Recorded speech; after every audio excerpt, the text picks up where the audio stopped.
खबर बहुत बड़ी है दोस्तों।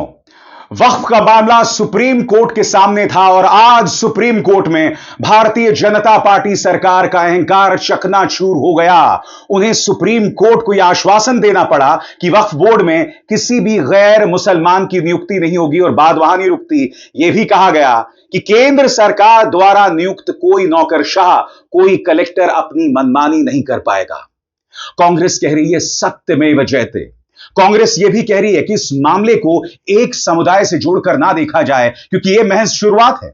इसके बाद इसी तरह से माइनॉरिटीज के अधिकारों पर हमला किया जाएगा और इसे महज मुसलमानों के साथ जोड़कर ना देखा जाए। सबसे पहले बहुत ही सरल शब्दों में मैं आपको बतलाना चाहता हूं कि आज अदालत में दरअसल हुआ क्या।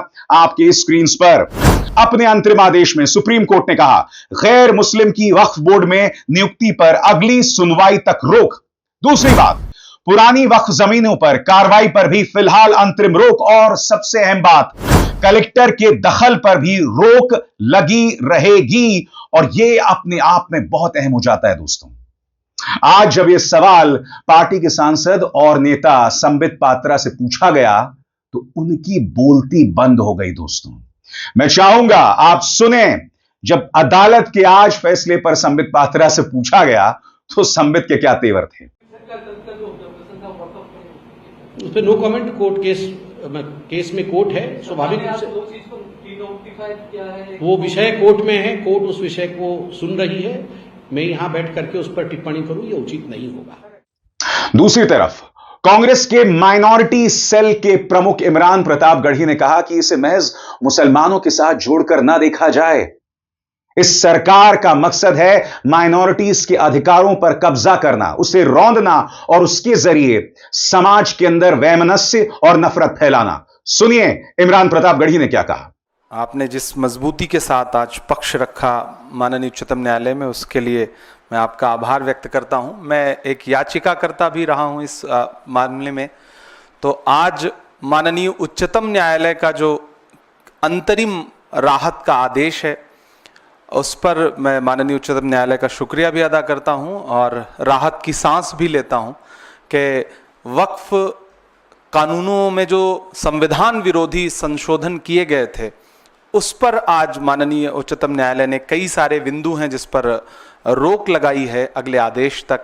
तो जेपीसी में जो सुझाव विपक्ष के तमाम सांसदों ने दिए थे, जिसे नकार दिया गया था, संसद में बहस के दौरान लोकसभा और राज्यसभा में जो सुझाव विपक्ष के सांसदों ने अपने डिबेट के दौरान रखे थे, जिनको नकार दिया गया था, सरकार ने बिल्कुल नहीं सुना था, उन तमाम पहलुओं को लेकर के कई सारे याचिकाकर्ता जो माननीय उच्चतम न्यायालय की चौखट तक गए। तो आज माननीय उच्चतम न्यायालय ने जो फैसला दिया है, हम उस अंतरिम राहत के लिए उनका शुक्रिया अदा करते हैं और हमें पूरा विश्वास है कि आने वाली अगली सुनवाई में हमें और राहत मिलेगी, क्योंकि यह संविधान के मूल पर हमला था। किसी धर्म विशेष, किसी वर्ग विशेष का मामला नहीं था, यह संविधान की जीत है। और हम बतौर कांग्रेस पार्टी, मैं बतौर अल्पसंख्यक विभाग के अध्यक्ष के और एक सांसद के बतौर मैं ये कहता हूं कि कांग्रेस पार्टी ने संविधान बनाने, बचाने और संवारने की पूरी जिम्मेदारी हमेशा उठाई है और उसे हमेशा उठाएगी। तो आज के इस फैसले पर मैं बहुत आभारी हूं माननीय उच्चतम न्यायालय का और इस फैसले का स्वागत करता हूं खुले मन से। और अभिषेक मनु सिंघवी जी का धन्यवाद कि बहुत जोरदार तरीके से आपने माननीय उच्चतम न्यायालय के समक्ष दलीलें रखी, जिसको बहुत सारे बिंदुओं पर माननीय उच्चतम न्यायालय सहमत रहे। तो आप सारे मीडिया के साथियों का आभार भी प्रकट करते हैं। ये मसला किसी एक वर्ग विशेष का नहीं है। जलते घर को देखने वालों फूस का छप्पर आपका है, उसके पीछे तेज हवा है, आगे मुकद्दर आपका है। उसके कत्ल पे मैं भी चुप था, मेरा नंबर अब आया, मेरे कत्ल पे आप भी चुप हैं, अगला नंबर आपका है। तो एक एक करके संविधान को कुचलने की हर सरकारी कोशिश के खिलाफ इस देश के हर नागरिक को खड़ा होना पड़ेगा। बहुत बहुत धन्यवाद। दोस्तों, आपके जहन में सवाल होगा कि आज दरअसल सुप्रीम कोर्ट में क्या हुआ। इंतजार कीजिए, मैं आपको बतलाने वाला हूं कि आज chief justice of India Sanjeev Khanna ने सरकारी नुमाइंदे तुषार मेहता को भी फटकार लगाई। किस मुद्दे पर, यह मैं आपको बतलाना चाहूंगा और वो बहुत ही दिलचस्प है।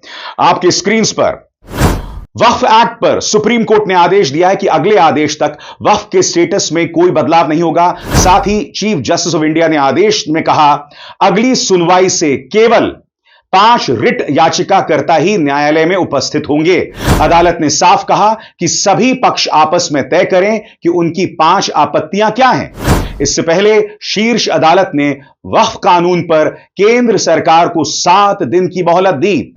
केंद्र का जवाब आने तक वक्फ संपत्ति की स्थिति नहीं बदलेगी, यानी कि सरकार के जवाब तक यथास्थिति बनी रहेगी और नए कानून के तहत अगले आदेश तक नई नियुक्तियां नहीं होंगी।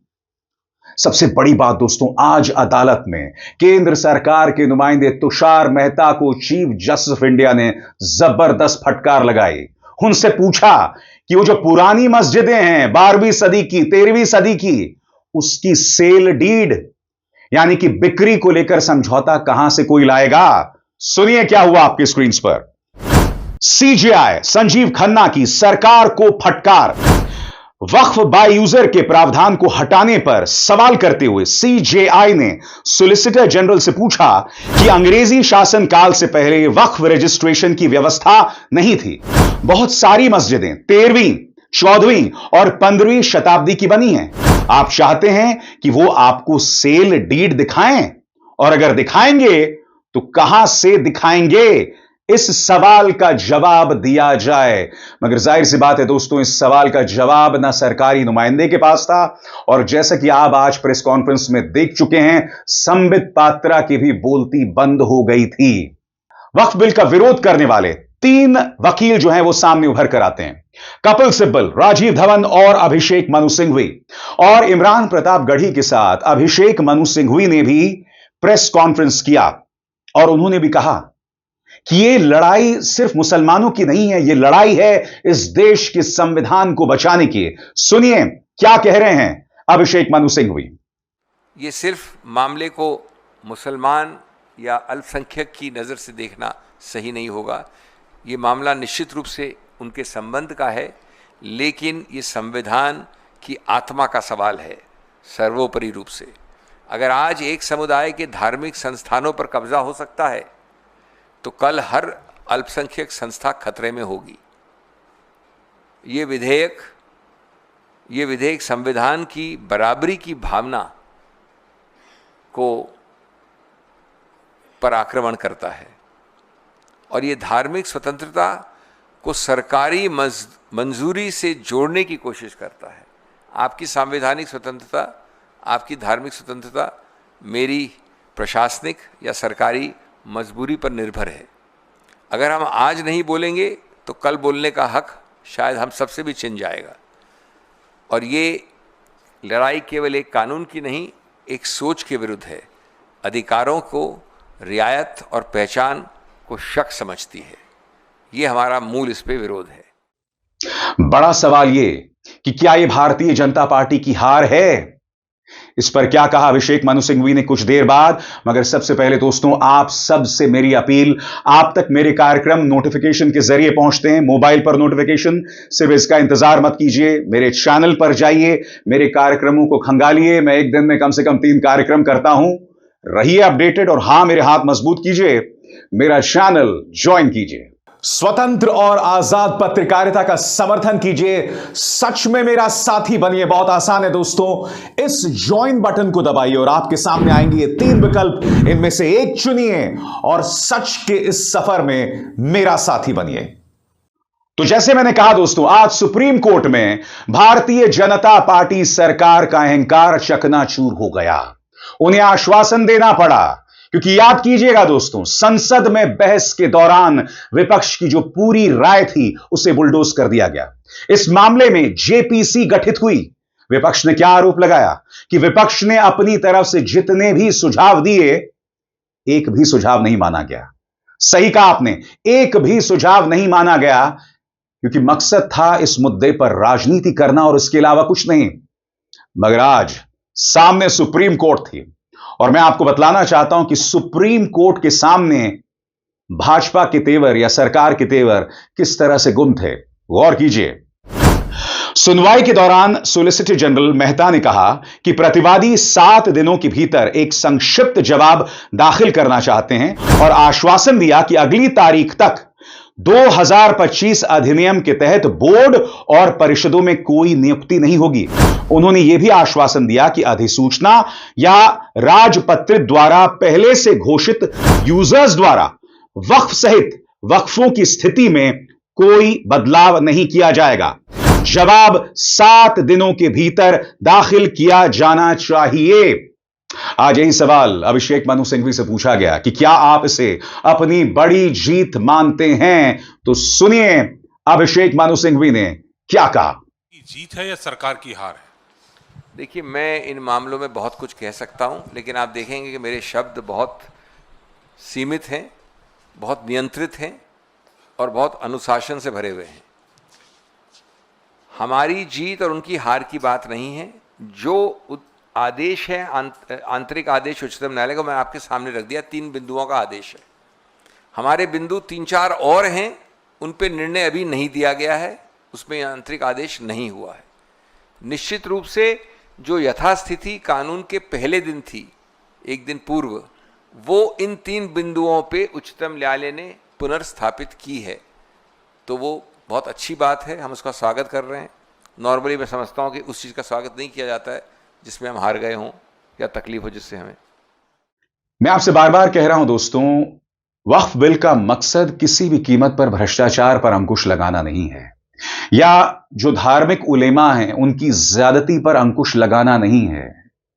भारतीय जनता पार्टी की सोच है कि इस तरह की घटनाएं सामने उभर कर आएं। क्यों? ताकि हिंदुओं में गुस्सा पैदा किया जाए, उनमें आक्रोश पैदा किया जाए मुसलमानों के खिलाफ। और दूसरी तरफ जब मुर्शिदाबाद जैसी घटनाएं होती हैं, जब दंगाई हिंदुओं पर हमला करते हैं और उनका पलायन होता है, तो स्वाभाविक सी बात है इसमें भारतीय जनता पार्टी के प्रोपेगेंडा में मदद मिलती है। हालांकि अब पश्चिम बंगाल से कई ऐसी खबरें आ रही हैं जिसमें पता चल रहा है कि जो हुआ था शायद वैसा ना भी हो, मगर इस बात को नजरअंदाज नहीं किया जा सकता कि वहां एक दंगाई भीड़ थी और उस भीड़ ने वहां पर लोगों पर निशाना साधा, जिसके चलते हिंदुओं का पलायन हुआ। और ऐसी घटनाएं भारतीय जनता पार्टी चाहती है क्योंकि इससे उसकी राजनीति को मदद मिलती है। सुप्रीम कोर्ट एक तरह से कहा जा सकता है आखिरी उम्मीद है इस मामले में, क्योंकि अगर सुप्रीम कोर्ट, और यह बहुत बड़ा अगर है, इस वक्त लड़ाई बहुत लंबी है, अगर सुप्रीम कोर्ट इस मामले में भारतीय जनता पार्टी सरकार के खिलाफ फैसला सुनाती है, तो इसका दबाव चंद्रबाबू नायडू और नीतीश कुमार पर भी पड़ेगा। क्योंकि हम ये नहीं भूल सकते दोस्तों, साल के अंत में बिहार विधानसभा चुनाव हैं। उससे पहले हिंदू मुस्लिम करके, अन्य मुद्दों पर भड़काऊ बातें करके, क्योंकि आप देख रहे हैं दोस्तों हो क्या रहा है, पिछले कुछ दिनों से औरंगजेब के मुद्दे को बेवजह तूल दिया गया। वक्फ बिल का मुद्दा आपके सामने आया, और यह मुद्दा कब सामने आया?